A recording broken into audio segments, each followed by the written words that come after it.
Let's just roll with this. I don't know how to. All right, guys. So Sorry, but we're late. we're a little late and sideways, but we'll try to fix that a little bit later. So you know who I am. I'm Marcus with the agency, and I'm sitting here with Yeah, with Ed Diaz, Fairway Independent Mortgage. Thank you. Happy Friday, everybody. Happy Friday. So we're coming today from Up for Days Coffee Factory. It's a new coffee shop right on Valencia at the 1188 Valencia building. Valencia and 23rd. It's brand new. It's about 10 days old, guys. Yeah, so pretty Awesome. neat. So we wanted to come and talk to you guys a little bit about just real estate. It's Friday. That means people are gearing up to go to open houses this weekend. They're on the fence about it. So just wanted to talk a little bit and bring Ed in and speak about what's happening in the mortgage realm. Yeah, thanks for having me, man. I appreciate it. Well, bad news is that the weather isn't so great. Good news is that there's a lot of opportunity in real estate right now. I mean, I'm sure you would agree here that the markets have flipped somewhat. It wasn't as feverish as it was in the past. Typically, every 7 to 10 years, you'll see where that's the cycle in real estate. The markets will flip, and it typically starts, believe it or not, in Manhattan. You start to see the trend, and then it comes west, comes from the south, such as LA and San Diego, then it comes up to Northern California. And lo and behold, we're there already. It's becoming, especially on the outskirts of San Francisco, much more of a buyer's market than the seller's market. And what does that mean? Well, we're seeing opportunities of houses going down in price or staying longer on the market because they're probably not really priced well.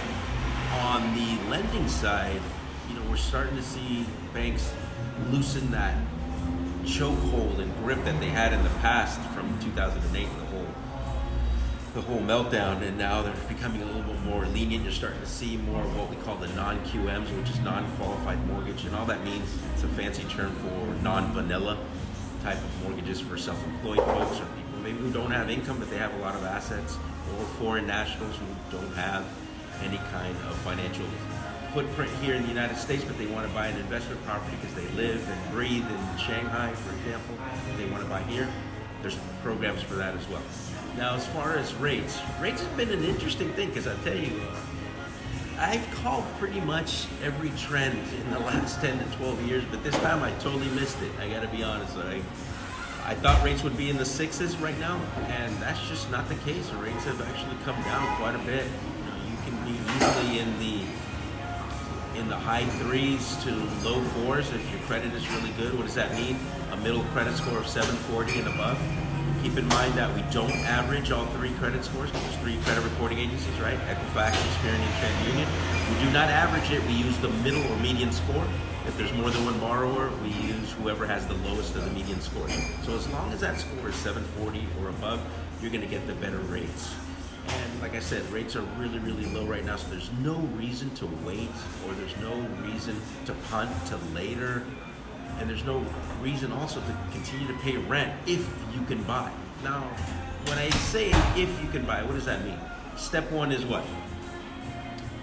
Speaking to a realtor or work lender. That's right. You go speak with your realtor first to kind of talk in big brushstrokes, right? Wide brushstrokes of what it is your dream is, where is it you want to live, what are your options, and then you come and talk with me so that I can figure out what your maximum purchase price is based on how much money do you have, what are your credit scores, what's your income look like, and then also what kind of debt are you carrying right now.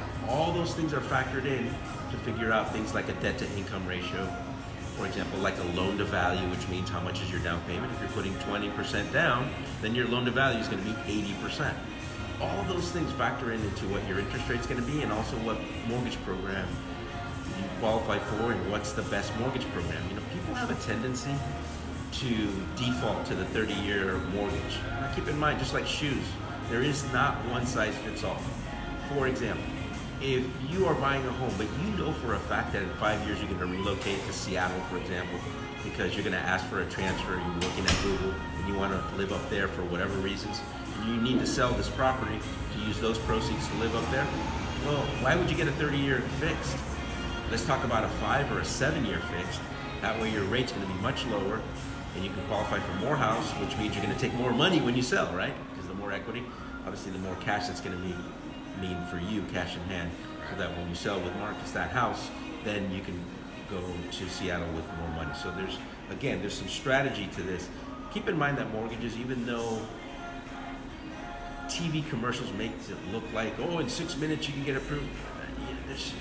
I want to emphasize very strongly that there's no one size fits all. That it is the largest amount of debt you're going to have, and having a one-on-one, whether it's with me or anybody else, is really imperative. Very, very important, because the one thing that AI, artificial intelligence, or even doing something online is not going to be able to do is give you really great advice as to what program you should be in, how to configure it, because mortgages are as much a science as they are an art. Believe it or not, it is not the 6 minutes, just hit a couple buttons and be done. If it were that easy, I wouldn't exist. I wouldn't be in this business for 20 years, for sure.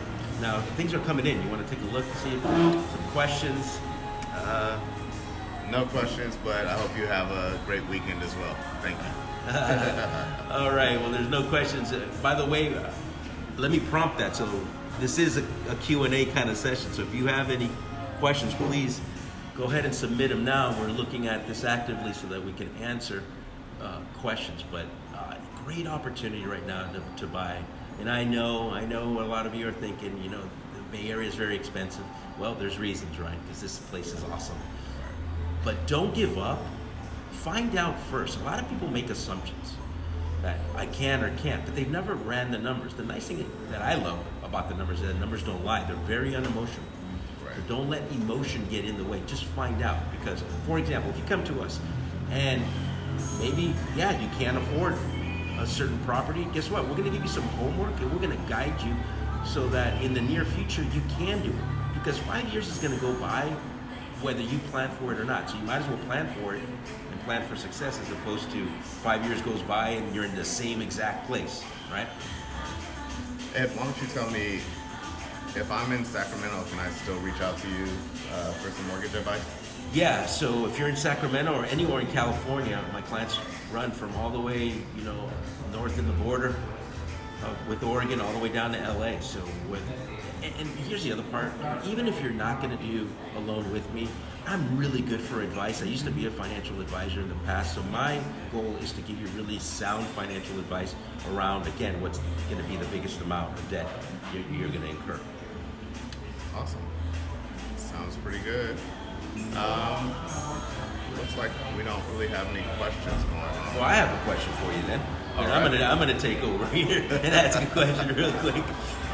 So, what do you think are some up and coming areas here in San Francisco, like Crocker, Amazon, or wherever? Yeah, so definitely Crocker, Amazon, Visitation Valley, the Excelsior. I think the Excelsior is like the number one spot to look at. It's the other end of the mission that people are slowly moving further and further up, all the way up until we're probably going to end up at top of the hill in Daly City. So those are my three main areas. And of course, the Bayview is still a hot spot Still that popping, huh? Who knew? no one, especially 10, 15 years ago, would think that Bayview is as hot as it is. But being a product of the Bayview, I'm more than happy to see how much life and money that's pumping into that neighborhood. So I tell you what, let's do a little trivia here. We're gonna stay on for just a little bit more. I'm gonna ask you a question, and whoever sends the answer first, we're gonna get your information, and we're gonna send you a $10 Starbucks gift card. So here's the question: who were the original people living in the Bayview, Hunters Point? What ethnicity were the original inhabitants of the Bayview, Hunters Point?